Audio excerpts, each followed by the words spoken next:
Assalamualaikum warahmatullahi wabarakatuh. Ketemu lagi kita di Kimia Analisis Makbo ya. Nah, materi kali ini yang akan saya sampaikan adalah metode baru lagi tentang kompleksometri.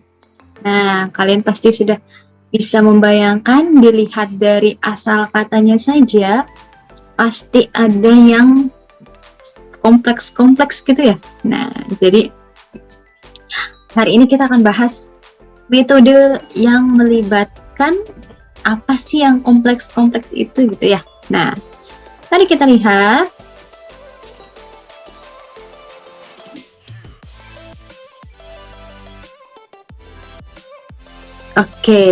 nah kalau tadi kita sudah membedah dari judulnya kompleksometri, dari asal katanya pasti ada kata yang kompleks.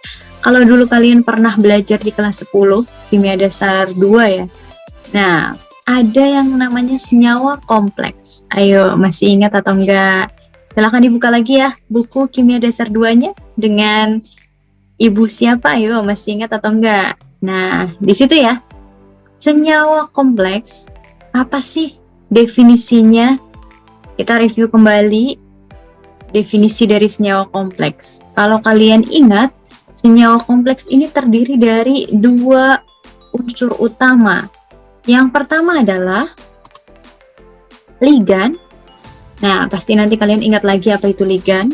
Kemudian yang kedua adalah atom pusat. Nah, apa sih yang kita sebut sebagai ligan dan itu? Apa itu atom pusat?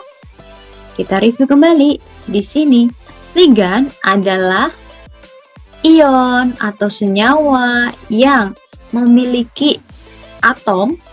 Nah, di dalam atomnya terdapat pasangan elektron bebas.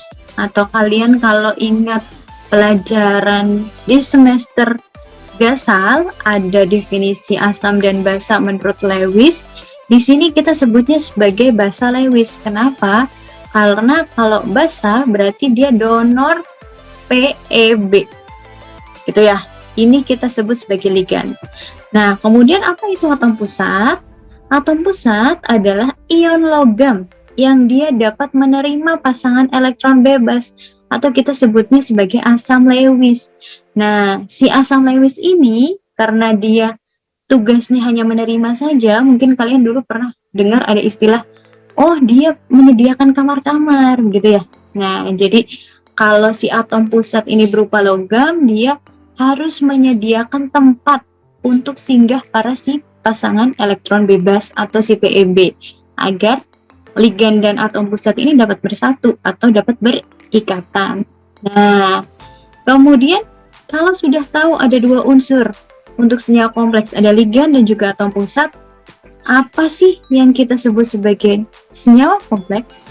Nah, senyawa kompleks adalah bisa molekul, bisa juga ion yang dia dibentuk dari interaksi ion logam sebagai tadi menerima PEB dan juga ligan sebagai donor PEB.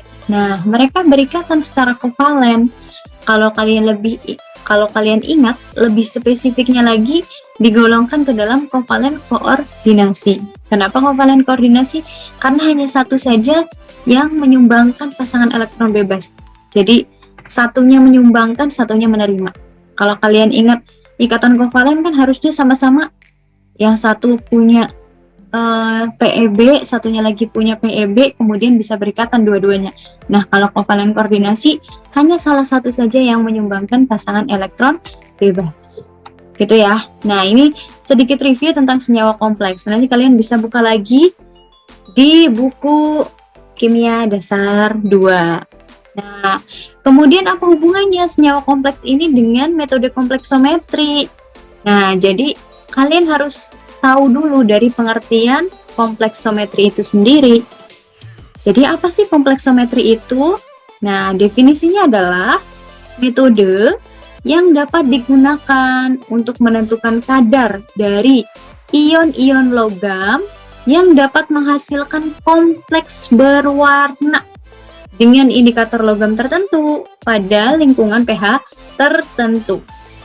Nah, jadi Titik beratnya untuk metode kompleksometri ini adalah karena tadi kita melibatkan atom pusat, sedangkan atom pusatnya itu adalah logam, sehingga kita dapat menentukan kadar dari ion-ion logam yang dapat membentuk senyawa kompleks dengan suatu indikator tertentu pada lingkungan pH tertentu.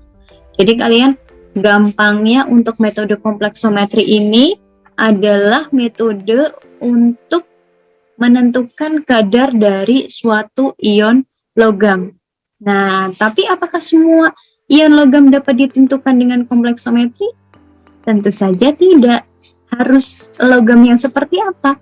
Yang dapat membentuk senyawa kompleks berwarna. Kenapa harus berwarna? Nah, kembali lagi, karena ini metodenya konvensional, penentuan kita berdasarkan titik akhir. Kalau tidak ada perubahan warna, bagaimana kita mengamati titik akhirnya? Nah, gitu ya. Ini adalah pengertian kompleksometri. Nah, berikutnya kita akan review lagi jenis-jenis ligan. Nanti kalian juga bisa buka di modul teori, ada lengkap juga di sana. Jadi silakan sambil mengisi di handout sambil dibuka lagi modul teorinya. Nah, di sini ada ligan yang pertama, monodentat. Mono artinya satu, dentat artinya apa? Gigi. Nah, giginya hanya satu. Nah, jadi kalau dulu pernah belajar juga di kimia dasar 2 gitu ya, ligan monodentat itu apa sih? Yaitu gugus fungsi yang memiliki atom di mana terdapat PEB untuk berikatan dengan atom pusat.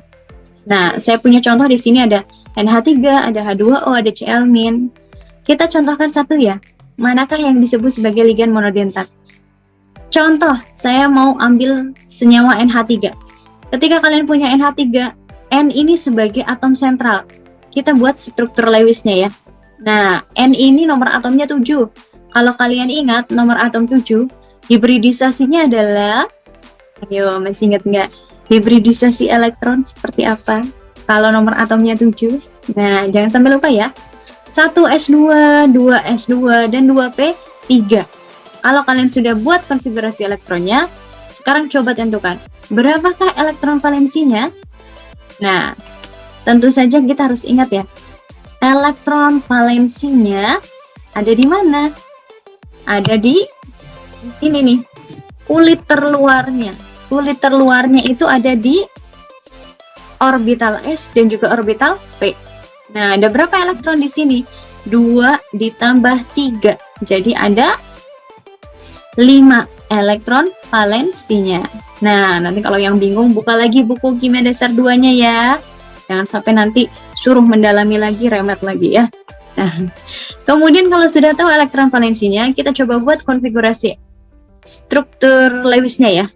Nah, di sini ada atom N, kemudian dia punya 5 elektron valensi. Nah, manakah yang kita sebut sebagai PEB? Tentu saja yang berpasangan di atas di sini ya.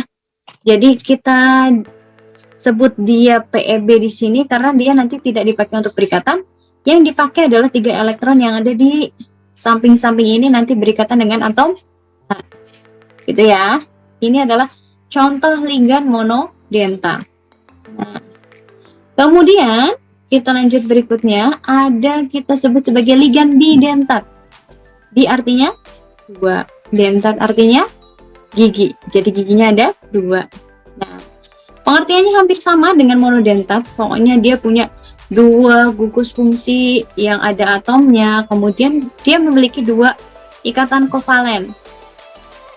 Nah, contohnya di sini adalah etilen diamin. Nah, berarti ini senyawa atau struktur organik ya. Ada yang tahu gimana gambar etilen diamin? Nah, saya coba gambarkan di whiteboard ya. Oke, etilen diamin. Kalau kalian sudah belajar di kimia organik, etil berarti C-nya ada berapa? 1 atau 2? Ya, etil berarti C-nya ada 2. Ingat-ingat. Diamin. Nah, berarti gugus apa yang ada 2? Amin. Berarti amin itu gugus apa? NH2.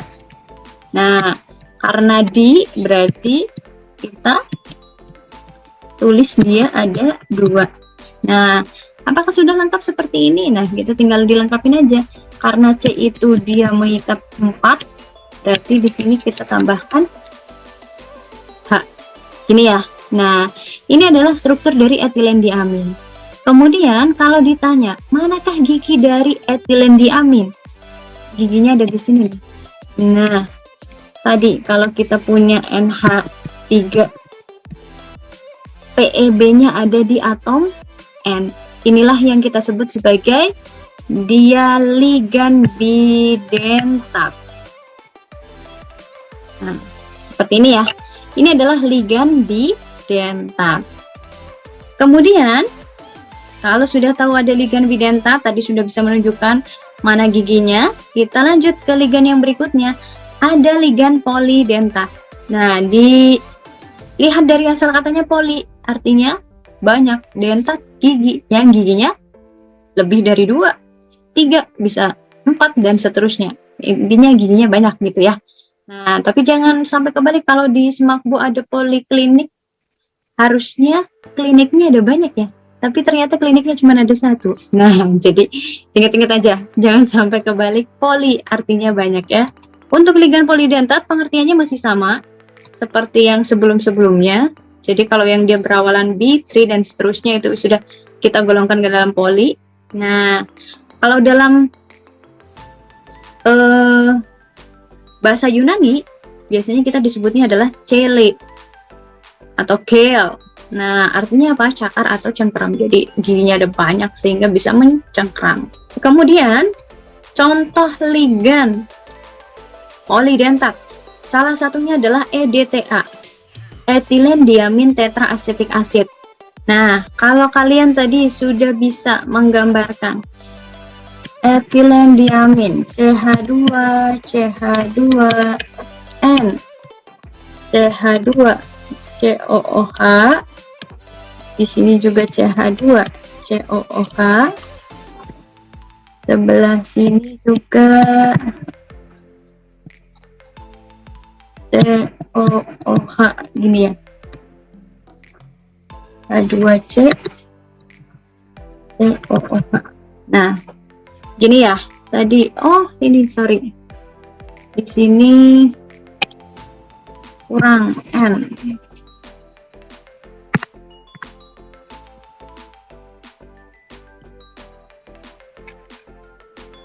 Nah, seperti ini ya. Nah, kalau sudah punya struktur EDTA seperti ini, kalau tadi dia simbolnya H4Y, ketika atom H-nya 4 hilang, maka dia akan menjadi Y4-. Nah, kemudian kalau kalian disuruh menunjukkan gigi EDTA-nya ada di mana, ada berapa, gitu ya, otomatis kita pasti akan punya dari atom N. Di sini ada 2. Apakah cuman ada 2 sama seperti etilendiamin? Nah, kita bisa lihat atom yang 4 ini ada di mana. Nah, kalau tadi belum terjawab, sekarang harus kita jawab gitu ya. Atom H-nya ternyata berasal dari gugus asetatnya di sini. Ketika CH2 kehilangan atom H, maka dia akan menjadi COO-. Nah, COO- di sini yang nantinya akan menyumbangkan pasangan elektron bebas. Karena ada 4, 1, 2, 3, 4, sehingga kita dapat simpulkan ada berapa gigi dari EDTA? Ada 6 dentat. Jadi ada 4 gigi, ada 6 giginya. 2 berasal dari atom N dan 4 lainnya berasal dari atom O atau oksigen. Gitu ya. Oke. Cara EDTA berikatan dengan ion logam bagaimana? Nah, di sini kalian bisa lihat nih. M ini sebagai metal ya, atau ion logamnya. Kemudian EDTA sebagai ligan, tadi dia bilang ada 6 giginya, 1, 2, 3, 4, 5, dan 6. Maka 6 giginya ini langsung dipakai untuk mengikat satu ion logam. Gitu ya. Nah, sehingga di sini kita punya keterangan bahwa EDTA bereaksi 1:1 dengan ion logam berapapun valensinya. Jadi dia tidak memandang si logam tadi valensi 1, 2, 3, dan seterusnya. Enggak. Jadi dia pokoknya kalau ada satu ion logam ya dia ikat dengan satu molekul gitu ya. Nah, sehingga ini yang membuktikan bahwa kenapa sih dalam kompleksometri kita susah untuk menentukan valensi dari suatu senyawa gitu ya, atau si EDTA-nya sendiri aja dia struktur organik yang dia sukar dicari berapa valensinya, sehingga untuk satuan konsentrasi yang kita gunakan adalah bukan normalitas, tapi molaritas. Nah, kalau kalian masih ingat dulu pertanyaan-pertanyaan sederhana yang ada di semester Gasal, metode apa yang satuannya bukan normalitas, tapi molaritas? Nah, terjawab sekarang. Ada di metode kompleksometri. Nah, apa jawabannya? Kenapa metode kompleksometri menggunakan satuan molaritas? Karena EDTA yang kita gunakan bereaksi 1:1 dengan ion logam berapapun valensinya, sehingga dia tidak bisa ditentukan valensinya berapa gitu ya. Nah, sehingga yang kita pakai MR bukan BST. Jelas ya? Nah, yang berikutnya, dalam bentuk garam di natriumnya, dia mudah larut dalam air. Jadi kalau dalam EDTA murni, dalam bentuk H4Y, dia sukar larut dalam air. Nah, tapi kalau dia sudah dalam bentuk garam di natrium, dia akan mudah larut dalam air. Nah, contoh rumusnya ketika dia dalam bentuk garam adalah Na2H2Y2H2O. Artinya, dua atom H yang tadi, H4Y tadi, sudah digantikan dengan dua atom Na. Sehingga kalau nanti kalian menuliskan juga dalam bentuk senyawa, biasanya dituliskan H2Y2-, gitu ya. Nah, jadi jangan sampai bingung. Kalau kalian menuliskannya H4Y atau Y4- saja, berarti itu dari EDTA murni. Tapi kalau kalian tulisnya H2Y2-, berarti itu dari garam di natriumnya. Nah, sekarang kalau disuruh membuat EDTA 0,05 M sebanyak 1 liter, berarti gimana cara membuatnya? Kalian harus tahu MR atau massa atom relatif dari si EDTA ini berapa. Silahkan dibuka di modul teorinya, ada di sana modul teori mencantumkan berapakah MR dari EDTA. Silahkan nanti cepet-cepetan dicari MR-nya berapa, kemudian dihitung berapa gram sih yang harus kita butuhkan untuk membuat larutan EDTA ini. Silahkan ditulis jawabannya di kolom komentar ya. Nah, berikutnya reaksi umum untuk kompleksometri. Nah, di sini ada sedikit cerita bagaimanakah reaksi umumnya untuk kompleksometri. Di sini saya contohkan ada logamnya M. Dia bervalensi 1 ya. Nah, kemudian di sini ada indikator. Kita tuliskan H-in. Nah, di sini kalau kalian lihat indikator berperan sebagai ligan atau atom pusat. Nah, tentu saja dia berperan sebagai ligan ya, karena kan logam pasti atom pusat. Nah, sehingga kalau tadi ada logam sebagai atom pusat, sudah ada ligan, pasti reaksi pertama akan membentuk senyawa kompleks. Nah, di sini pasti akan ada perubahan warna. Kalau kalian lihat, warna asal dari si indikator biru. Kemudian ketika dia sudah berikatan dengan atom pusat, membentuk senyawa kompleks, dia akan berubah menjadi warna merah. Nah, kemudian apa yang terjadi ketika kita melakukan titrasi? Ini berarti sebelum dititar warnanya merah ya. Nah, pada saat kita sudah menambahkan penitar, kita lihat penitarnya di sini siapa? EDTA. EDTA itu atom pusat atau ligan? Nah, tadi kita sudah bahas ya. Dia merupakan ligan polidentat. Sehingga dia giginya banyak atau cakarnya banyak ya. Nah, karena giginya banyak, kalian bisa lihat dong, di sini ada logam. Logam ini dia berikatan dengan indikator. Udah ada senyawa kompleks. Kenapa? Gitu ya. Kalian harus lihat, ada dua ligan. Ada ligan yang berasal dari indikator, ada ligan yang berasal dari penitar. Kalian juga tahu bahwa tadi si ligan dari EDTA giginya lebih banyak. Biasanya kalau lebih banyak, lebih menarik gitu ya. Ya nggak sih?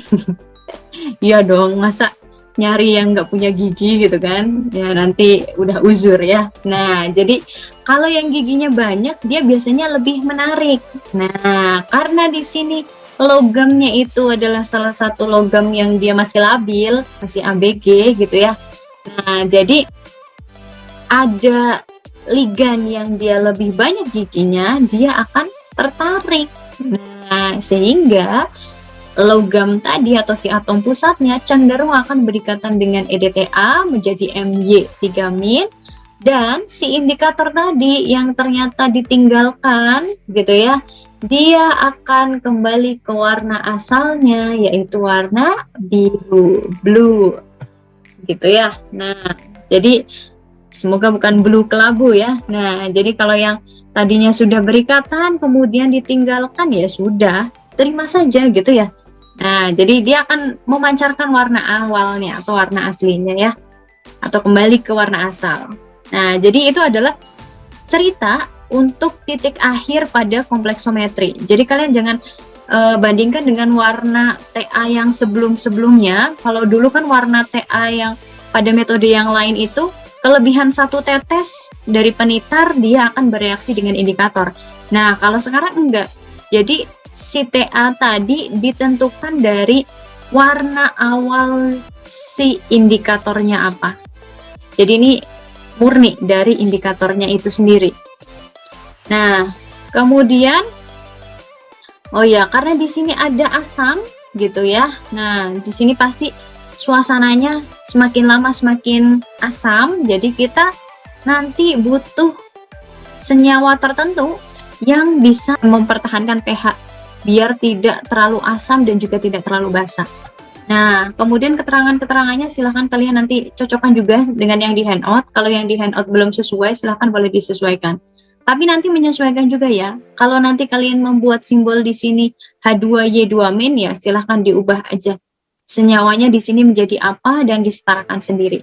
Ya, ini reaksi umum. Jadi belum tentu penetapan satu dengan penetapan yang lainnya sama reaksinya. Tapi kalian yang harus tahu adalah prinsipnya, karena ini hanya pertukaran ion saja tanpa adanya perubahan di LOX.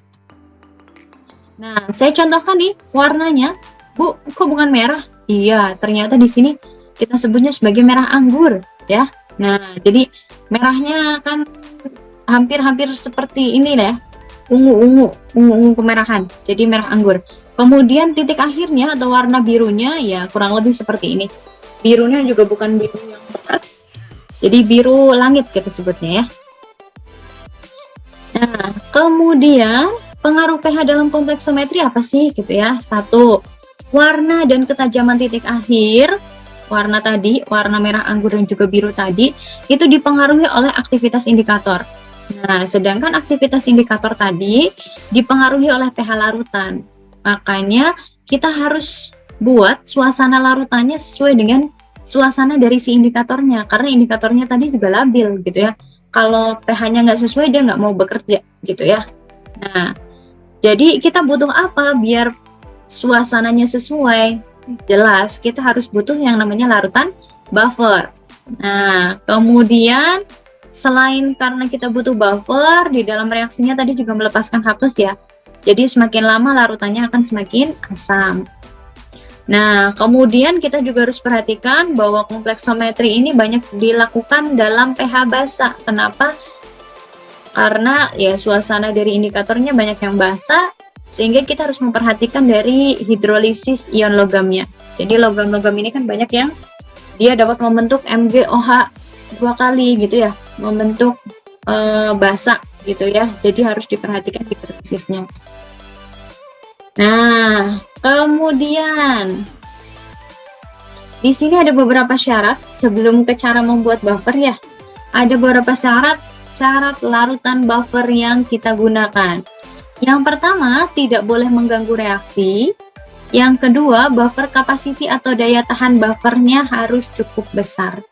Nah, bagaimana cara mendapatkan buffer capacity yang besar? Bisa dipilih berdasarkan nilai pKa dan pKb-nya yang mendekati nilai pH atau pOH. Nah, syarat-syarat ini kalian juga bisa cari, ada di modul teori, di situ juga lengkap. Di sini saya hanya menuliskan ringkasannya saja, kalian nanti bisa buka lagi ya. Coba dicari di halaman belakang itu ada syarat-syarat larutan buffer. Nah, kemudian di sini ada PR-nya, nanti di dalam handout sudah saya sediakan space-nya. Silahkan cari cara membuat buffer pH 10 dan juga buffer pH 5. Mungkin nanti kapan-kapan bisa saya suruh kumpulkan ya hasilnya di sini untuk membuat buffer pH 10 dan juga buffer pH 5. Jadi siap-siap saja dikerjakan bagaimana cara membuat buffer pH 10 dan pH 5. Kenapa? Karena kalau dulu kita prakteknya offline, biasanya sebelum kita praktek ke kompleksometri, di awal pertemuan kita praktek membuat buffer dulu. Kenapa? Kalau kita belum menyiapkan buffer, kita nggak akan bisa praktek karena buffernya ini penting, gitu ya. Nah, tapi nggak tahu nih nanti kalau kalian sudah praktek offline, apakah Pak Wandi sudah menyediakan buffernya atau kalian juga disuruh membuat. Jadi kalau sudah disuruh membuat sendiri, kalian sudah harus bisa, ya. Nah, ini buffer pH 10 dan buffer pH 5. Berikutnya, di sini ada indikator kompleksometri. Nah, indikator kompleksometri ini disebut juga sebagai indikator logam. Kenapa? Karena dia peka terhadap ion logam. Nah, kemudian ada banyak sekali syarat-syarat dari indikator kompleksometri. Kalian juga bisa buka di modul teorinya, di situ ada syarat-syaratnya. Yang pertama, reaksi warna tepat waktu. Hampir semua ion logam membentuk kompleks dengan EDTA. Jadi dia harus tepat waktu. Pada saat dia tadi berubah dari warna merah anggur ke biru, harus tepat pada saat EDTA-nya atau pada saat sampelnya habis, gitu ya. Nah, kemudian spesifik dan selektif, artinya tidak ada reaksi sampingan, gitu ya. Jadi kalau EBT atau nanti indikator ya, dia hanya bereaksi dengan logam tertentu saja. Nah, kemudian kompleks antara logam dengan indikator, mantap. Kompleks antara logam dengan indikator harus kurang mantap daripada kompleks dengan logam dan EDTA. Nah, maksudnya gimana tuh? Gitu ya. Nah, jadi kompleks antara logam dengan indikator itu memang harus mantap, tapi kemantapannya harus kurang. Yang paling mantap itu harusnya adalah kompleks antara logam dengan EDTA. Nanti ada beberapa jenis logam yang dia sangat mantap sekali dengan indikator. Nah, ini yang kita sebut sebagai logam yang dia setia, gitu ya. Nah, di mana kesetiaannya nanti kita bahas ya. Berikutnya, ada perubahan logam indikator menjadi indikator bebas harus cepat dan tajam. Nah, ini yang seperti saya katakan tadi. Kemudian yang keenam, perbedaan warnanya antara warna indikator bebas dengan kompleks logam indikator harus tajam. Jadi jangan sampai nanti bikin kalian bingung. Antara merah dan biru kan gampang ya membedakannya ya. Nah, kemudian harus peka terhadap ion logam sehingga titik akhir nanti mendekati titik ekuivalen. Nah, ini adalah 7 syarat dari indikator kompleksometri dan kesemuanya harus dipenuhi agar dia bisa mendeteksi dengan valid, gitu ya. Nah, contoh indikator kompleksometri yang akan kita pakai di lab volume adalah EBT. Nama panjangnya Eriochrome Black Tea. Kalau kalian tanya lagi, Bu, T-nya apa, Bu? Teing. Saya juga nggak tahu gitu ya. Nah, jadi kalau kalian pengen tahu lagi nama lainnya apa, silahkan dibuka juga di modul teorinya. Yang jelas struktur organiknya seperti ini nih. Nah, EBT itu merupakan senyawa organik ya. Nah, jadi dia nama panggilannya EBT lah. Kalau kalian jago penamaan UPEC organiknya, silahkan dinamain ya.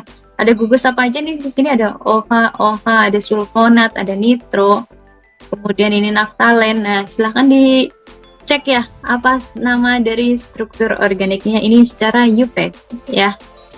Atau tinggal dibaca deh di modul teori ada di situ ya. Nah, kemudian cara pembuatan untuk EBT ini silahkan dibuka di kimia analisis kuantitatif Vogel. Silahkan dibuka di Vogel. Yang harus kalian cermati untuk EBT, dia bekerja aktif pada pH larutan sekitar 8-10. Jadi dia bekerja aktifnya pada rentang pH 8 sampai 10. Nah, kemudian Erythritol black tea is blue, but turns red in the presence of the metal. Jadi kalau EBT tadi dia berwarna biru pada saat dia jomblo, gitu ya. Kalau dia berpasangan dia merah merona, gitu ya. Nah, jadi merah anggur. Jadi kalian ingat-ingat, warna merah itu bukan karena dia berikatan dengan titran, gitu ya, tapi karena dia berikatan dengan atom pusat atau ion logamnya. Sedangkan warna biru pada saat dia jomblo. Nah, kemudian catatan apa lagi yang harus kita perhatikan? Nah, si EBT ini dapat berubah warna untuk logam-logam seperti Mg, Mn, Zn, Cd, Hg, Cu, Al, Fe, Ti, Coni, dan Pt. Nah, silakan kalian buat singkatannya lah, terserah gimana cara ngapalin logam apa saja yang bisa berubah dengan EBT. Yang jelas di sini ada Mg, Mn, Zn, Cd, Hg, Cu, Al, Fe, Ti, Coni, dan Pt. Logam apa yang nggak ada di sini? Silahkan kalian temukan ya. Nah, kemudian yang harus diperhatikan adalah hidrolisis dari ion-ion logam yang ada di atas ini, gitu ya. Kalau pakai EBT karena suasananya basah, apakah dia sudah terhidrolisis atau belum? Nah, untuk suasananya stabil, kita gunakan buffer yang tidak mengganggu. Nah, perlu kita perhatikan lagi di antara logam-logam yang ada di atas ini, ada logam Cu, Co, Ni, Al, Fe, Ti, dan Pt. Dia membentuk kompleks lebih mantap daripada dengan EDTA. Nah, ini yang saya katakan tadi logam-logam setia. Ada Cu, Co, Ni, Al, Fe, Ti, dan Pt. Kenapa dia dibilang setia? Karena dia akan mengikat kuat si EBT atau si ligan yang pertama kali dia temui. Nah, karena dia setia maka jadilah seperti logam-logam ini ya. Nah, jadi dia istilahnya love at the first sight, gitu ya. Jadi kalau dia ketemu ligan yang pertama kali, maka diikat kuat. Kalian mau nitar pakai EDTA berapa bulat juga nggak akan TA. Nah, jadi dia tidak bisa dilakukan dengan titrasi langsung. Maka kita harus tambahkan masking agent untuk mengantisipasi hal tersebut. Nah, apakah itu masking agent nanti bisa dibuka lagi di modul teori dan kita akan bahas di slide berikutnya. Begitu ya. Nah, ini jadi untuk EBT seperti ini keterangannya. Jadi ada beberapa logam yang dapat diamati. Dari beberapa logam tadi ada logam-logam yang kita sebut sebagai logam setia. Berikutnya, indikator yang kedua yang kita akan gunakan di dalam kolom adalah chalcon. Nah, dilihat dari asal katanya kita sudah bisa lihat Ca, berarti ada Ca-nya ya, chalcon berarti nanti identik untuk kalsium, gitu ya. Itu cara gampang untuk menghafalkannya. Nah, strukturnya seperti ini. Nanti nama UPEC-nya silahkan dibaca juga di modul teori ya. Nah, penting dalam penitaran ion Ca2+ dengan kehadiran ion Mg2+. Nah, kenapa sih gitu ya?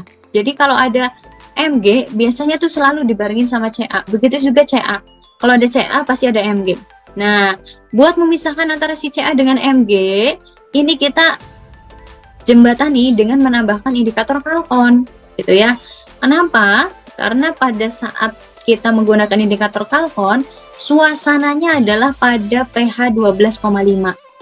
Nah, apakah yang terjadi dengan Mg2+ ketika suasananya tinggi atau basah tinggi? Nah, silahkan dijawab di kolom komentar ya. Apa sih yang terjadi dengan Mg ketika kita reaksikan dalam suasana buffer 12,5? Nah, buffer 12,5 ini dibuatnya dari campuran antara dietilamin dengan etanol. Ini dietilamin ya, bukan etilendiamin, beda lagi. Nah, nanti silakan kalau yang jago organik boleh dibuatkan juga struktur dietilamin itu seperti apa. Nah, silahkan nanti dijawab di kolom komentar apa yang terjadi dengan Mg2+ pada pH 12,5. gitu ya. Nah, untuk kalkon ini perubahan warnanya hampir sama dengan EBT, jadi pokoknya antara merah anggur dengan biru, biru merah anggur, gitu ya. Nah, jadi nggak usah bingung-bingung lagi, sama, ingat-ingat perubahan warna pada EBT.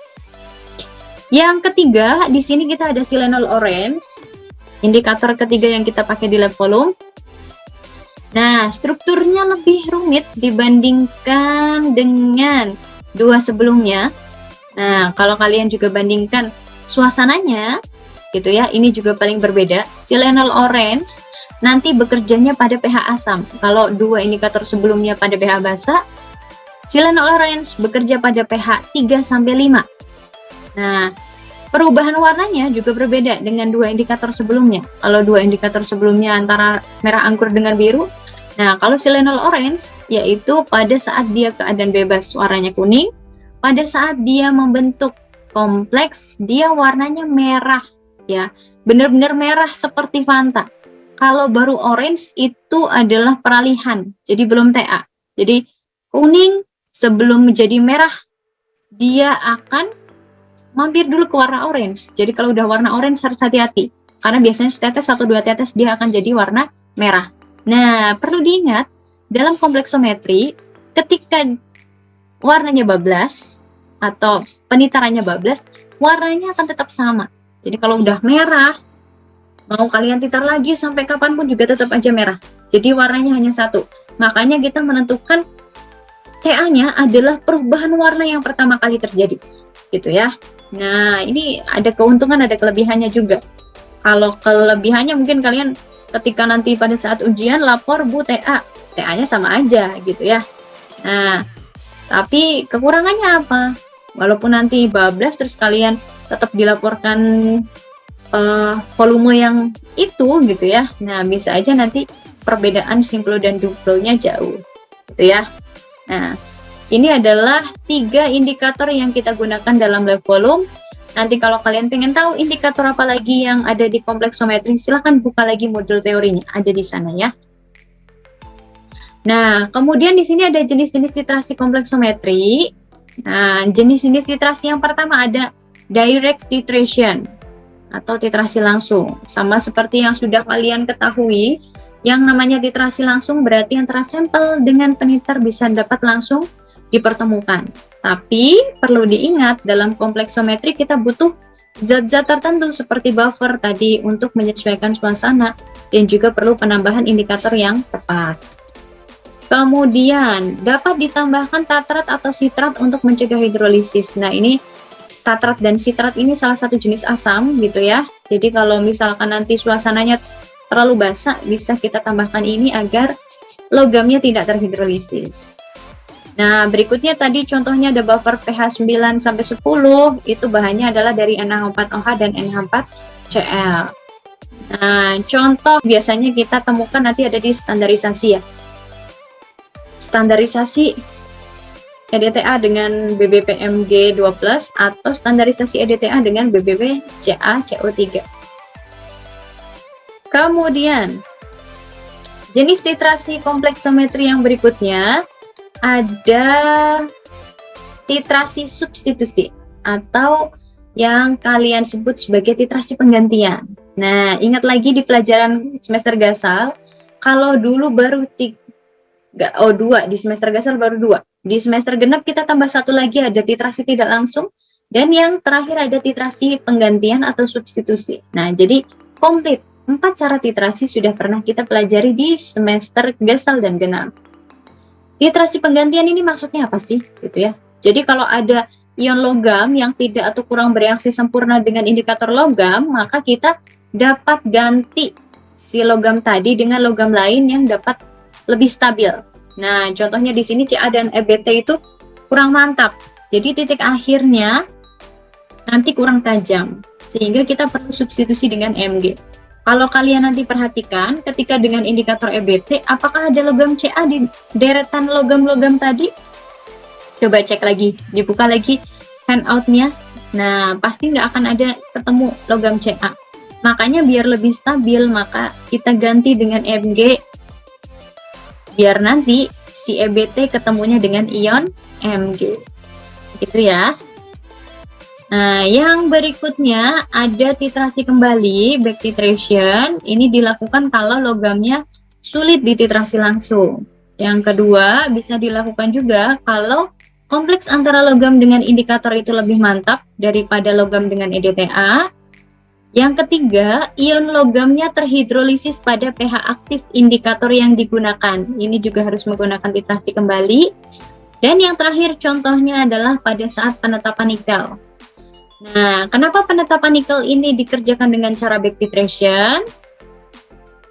Karena kalau kalian tadi lihat dengan indikator EBT, nikel ini adalah merupakan salah satu logam yang sifatnya setia. Kenapa setia? Karena dia nanti kalau ketemu EBT yang pertama kali dengan cara titrasi langsung, EBT ini akan diikat kuat-kuat gitu ya.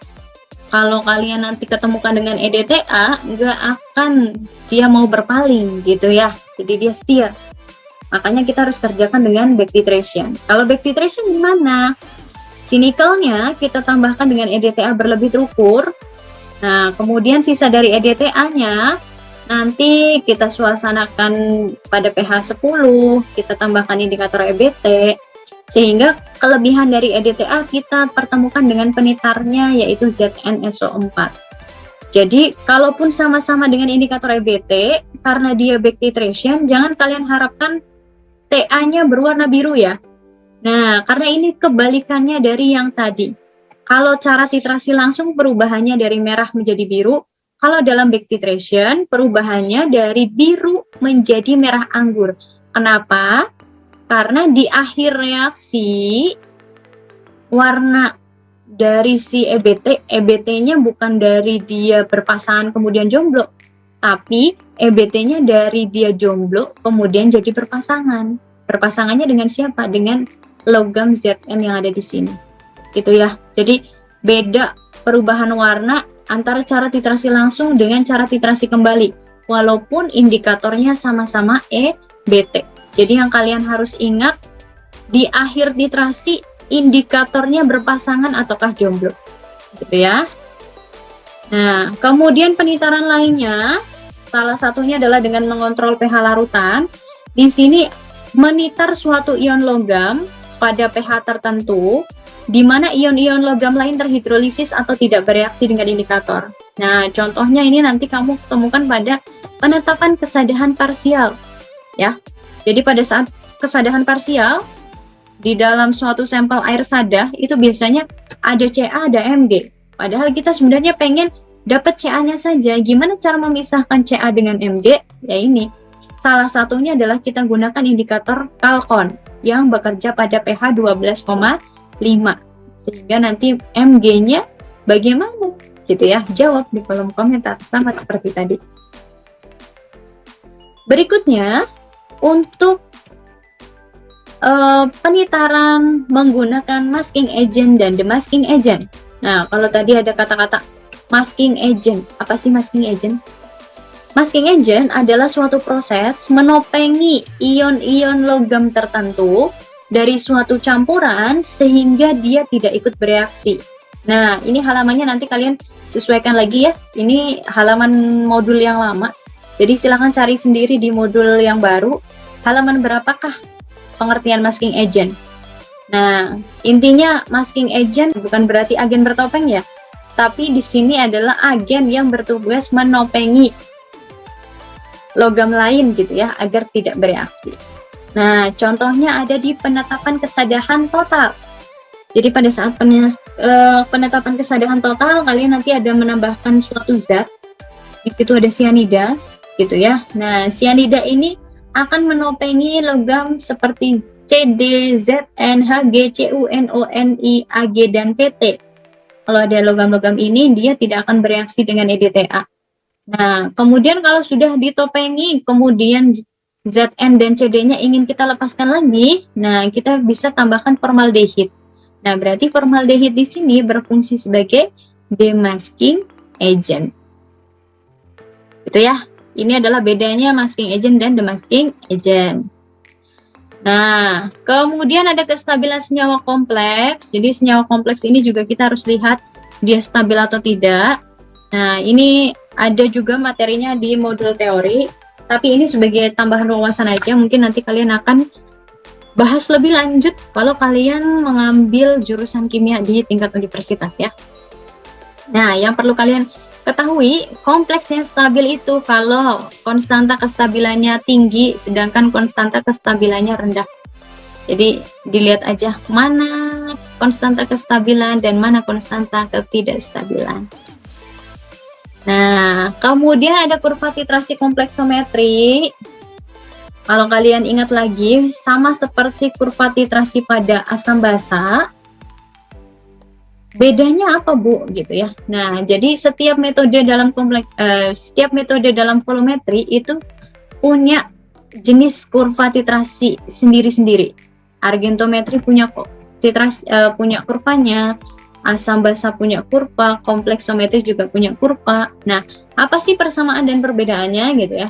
Persamaannya gitu ya, biasanya terletak pada sumbu X. Sumbu X-nya pasti sama-sama volume dari penitarnya. Di asam basa juga volume penitar, argento juga sama volume penitar. Nah, yang membedakan adalah sumbu Y-nya di sini. Kalau dalam asam basa, sumbu Y-nya adalah pH biasanya ya, kepekatan zatnya kita pakainya pH. Nah, tapi kalau dalam titrasi kompleksometri, nah di sini sumbu Y-nya adalah PM. Nah, apa tuh PM gitu ya? Nah, kepekatan zatnya biasanya power of ya, kepekatan dari logamnya. Jadi metalnya adalah Ca, ya berarti molaritas dari si Ca2+-nya. Begitu ya. Nah, itu bedanya kurva titrasi kompleksometri dengan kurva titrasi yang lain. Nah, kalau sudah, ini adalah sekilas dari materi kompleksometri untuk di semester genap. Jadi nanti kalian akan lebih paham lagi dengan berbagai variasi penetapan yang ada di lab volume. Nanti silahkan dibandingkan juga dengan videonya, di-compare antara teori dengan prakteknya seperti apa. Semoga nanti kita bisa praktek langsung, jadi kalian bisa mengamati bagaimana perubahan-perubahan dari titik akhir pada kompleksometri. Gitu ya. Nah, sekian materi untuk kompleksometri hari ini. Semoga nanti kita bisa ketemu lagi di materi-materi yang selanjutnya.